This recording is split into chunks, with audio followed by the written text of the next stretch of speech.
Hello বন্ধুরা, কেমন আছো সবাই? আশা করি সবাই ভালো আছো। আমিও তোমাদের ভালোবাসা আশীর্বাদে ভালো আছি। রূপা লাইফস্টাইল চ্যানেলে নতুন একটি ভিডিওতে তোমাদের সবাইকে অনেক অনেক ভালোবাসা রইল। তো আজ তো মঙ্গলবার, সকাল সকাল একটু মন্দিরে যাচ্ছি, সেটাই তোমাদের সঙ্গে শেয়ার করব। অনেকদিন মন্দিরে যাওয়া হয় না, তো আজকে একটু সকালে সময় পেয়েছি, তো মন্দিরে যাচ্ছি। তো আমরা প্রায় মন্দিরের কাছেই চলে এসেছি, কেননা মন্দিরটা আমাদের ঘরের কাছেই। তো এই তো চলে এসেছি পাশেই। তো সবাই দেখতে থেকো আর অবশ্যই পুরো ভিডিওটি দেখো। তো দেখো বন্ধুরা, আমরা মন্দিরের প্রায় কাছেই চলে এসেছি। এইটা হচ্ছে সিদ্ধেশ্বরী। তো আমরা এখান থেকে মন্দিরের ভিতরে যা লাগবে পূজার জন্য কিছু জিনিস কিনে নিলাম। তো পূজার জন্য যে জিনিসগুলো কিনতে হবে সেগুলো মন্দিরের বাইরেই পাওয়া যায়, তো এইখান থেকেই নিয়ে নিলাম। এই জন্য ঘর থেকে কিছু নিয়ে আসিনি। তো এখন আমরা মন্দিরের ভিতরে যাব। তো চলো বন্ধুরা, দেখতে থাকো।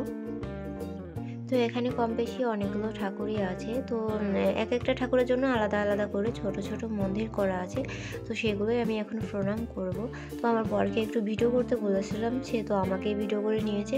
তো তারপরেও তোমরা দেখতে থাকো। মন্দিরটা অনেক সুন্দর, অনেকটা জায়গার মধ্যে। আর এখানে বছরে একবার পূজা হয় মন্দিরটায়, আর অনেক বড় করে মেলা হয়।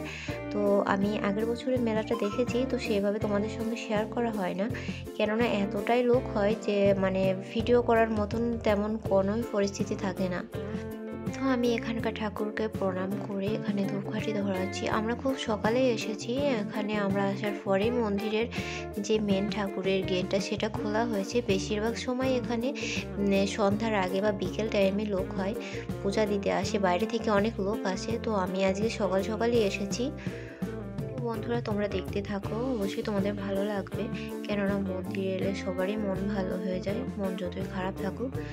তো সেজন্যই আসা, কেননা কিছুদিন শরীরটা ঠিক ছিল না, তো এই জন্য মনে হলো আজকে মন্দিরে যাই, একটু পূজা দিয়ে আসি, অনেক ভালো লাগবে, সেজন্যই আসা।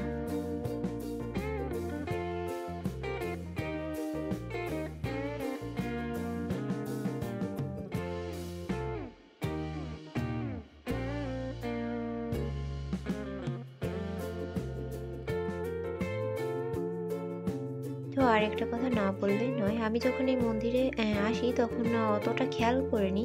তো যখন কয়েকদিন পর পর আসতে থাকলাম, তো দেখতে পেলাম যে এখানে যে গাছগুলো আছে সবগুলোই তেঁতুল গাছ, আর সব গাছগুলোই অনেক বড় বড়।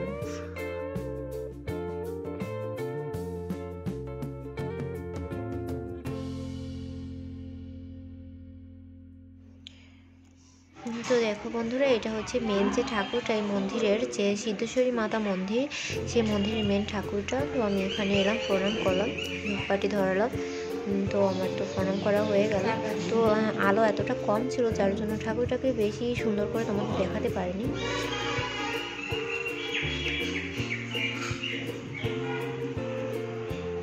আর সবাইকে একটাই অনুরোধ থাকবে, সবাই পুরো ভিডিওটি দেখো, সবার অনেক ভালো লাগবে, তাহলে ভিডিওটি দেখতে থাকো।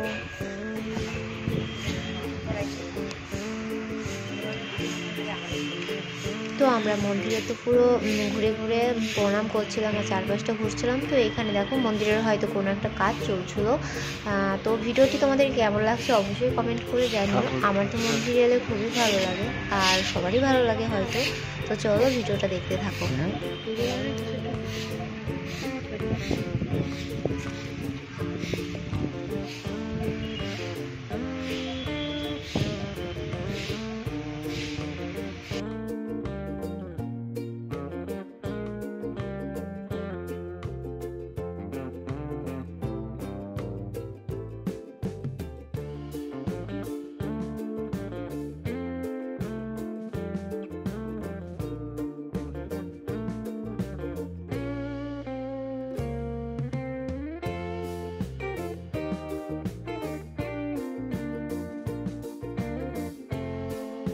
মন্দিরটা কিন্তু অনেকটা জায়গার মধ্যে, তো আমি হয়তো সেইভাবে তোমাদের মন্দিরটা ভালোভাবে দেখাতে পারছি না বা পারিনি। তো কিছু মনে করো না তোমরা, যেভাবে আমি ভিডিওটুকু করেছি অবশ্যই দেখে নিও। তাহলে চলো দেখতে থাকো। আর বন্ধুরা তোমরা মন্দিরে যে গাছগুলো দেখতে পাচ্ছ না, এই গাছগুলো সবগুলোই তেঁতুল গাছ। আর এখানে তো মহাদেব বসে আছেন, তোমরা সবাই মহাদেবকে একটু প্রণাম করে নিও, আমি তো করেই নিয়েছি।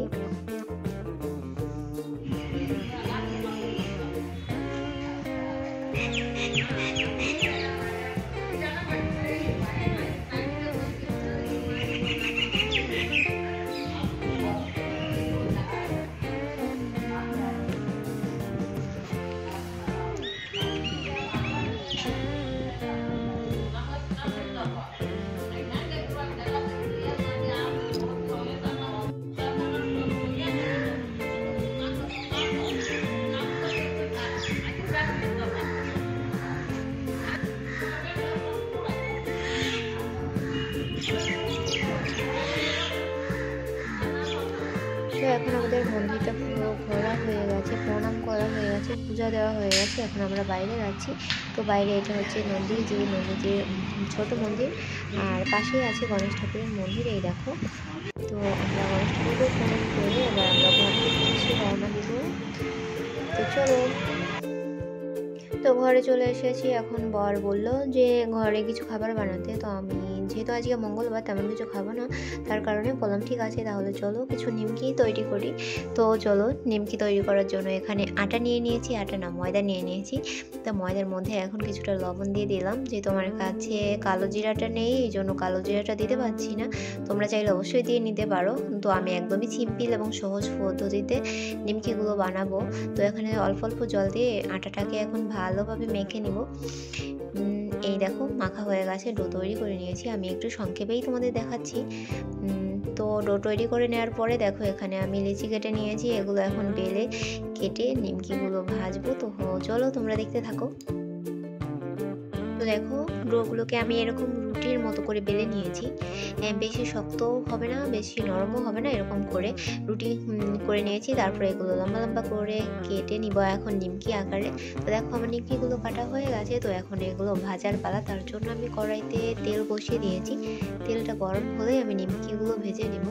তো নিমকি খেতে কে কে পছন্দ করো অবশ্যই জানিও। আমি একদম সহজে এবং সিম্পলভাবে নিমকিগুলো তৈরি করছি, কেননা কম বেশি সবাই পারে। তো আমিও করলাম, সেটাই তোমাদের সঙ্গে শেয়ার করলাম। তো অবশ্যই ভিডিওটি দেখো, আর ভালো লাগলে অবশ্যই লাইক কমেন্ট করো। আর যারা আমার চ্যানেলে এখনও সদস্য হওনি তারা অবশ্যই সদস্য হয়ে যেও, ভালোবেসে পাশে থেকো। তো এই দেখো আমার নিমকিগুলো ভাজা হচ্ছে এখন।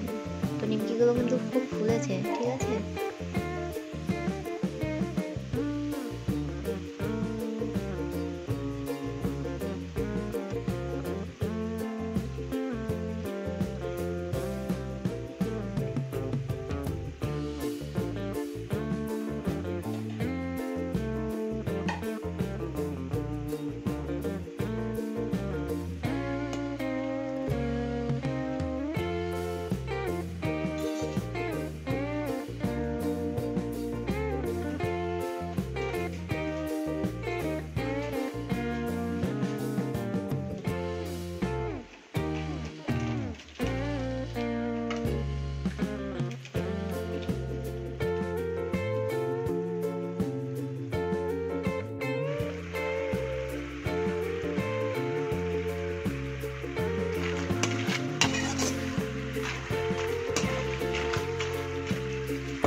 তো বন্ধুরা দেখো আমার নিমকিগুলো কিন্তু প্রায় ভাজা হয়ে গেছে। এগুলোকে এখন আমি নামিয়ে নিই, কেননা এগুলো এখন সোনালি কালার হয়ে গেছে, থেকে বেশি ভালো লাগবে না।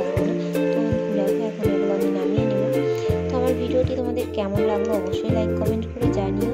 আর সবাই ভালো থেকো, সুস্থ থেকো, অনেক অনেক ভালোবাসা রইলো। দেখা হবে অন্য একটি ভিডিওতে। টাটা।